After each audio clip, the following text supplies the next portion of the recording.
Denial. In this stage, the world becomes meaningless and overwhelming. Life makes no sense. We are in a state of shock and denial. We go numb. We wonder how we can go on, if we can go on, whether we should go on. We try to find a way to simply get through each day. Denying the loss just gives you more time to gradually observe the news and begin to process it. For example, in a state of shock, you might say your first reaction would be, why is this happening to me? Or probably in the state of denial, you might say after a breakup that they're just upset, they'll be over this tomorrow and everything will be fine. But in reality, it's just nature's way to let in only as much as we can handle. Where denial may be considered a coping mechanism, anger is a masking effect. Anger is hiding many of the emotions and pain that you carry.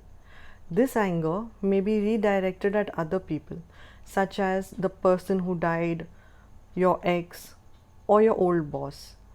You may even aim your anger at inanimate objects.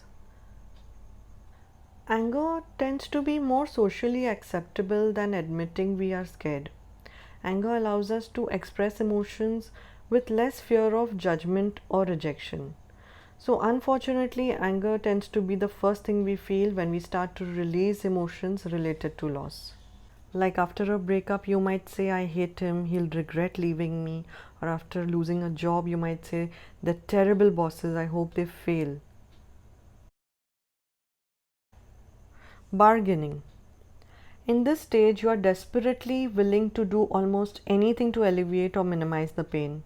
Losing a loved one can cause us to consider any way we could avoid the current pain or the pain we are anticipating from the loss. In this process, we might bargain with God, saying, God, if you can heal this person, I will turn my life around. Or with a higher power, saying, I promise to be a better person if you let this person live.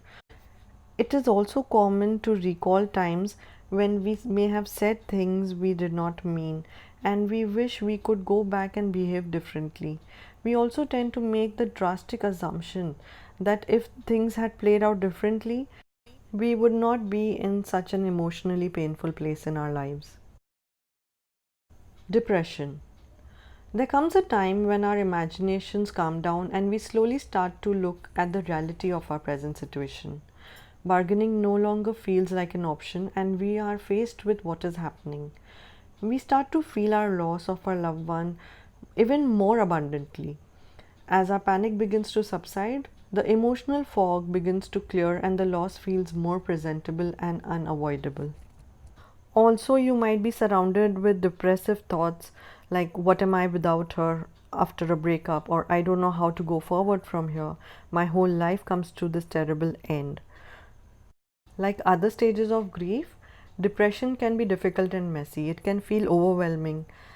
You may also choose to isolate yourself from others in order to fully cope with the loss. Depression seems like an inevitable part of any loss. But if you feel stuck here or can't seem to move past this stage of grief, talk to a mental health expert. A therapist can help you work through this period of coping. Acceptance. Acceptance is not necessarily a happy or uplifting stage of grief. It doesn't mean you've moved past your grief or loss. It does, however, mean that you accepted it and have come to understand what it means in your life now. For instance, when you finally come to terms with a breakup or divorce, you might say this was a healthy choice for me after all.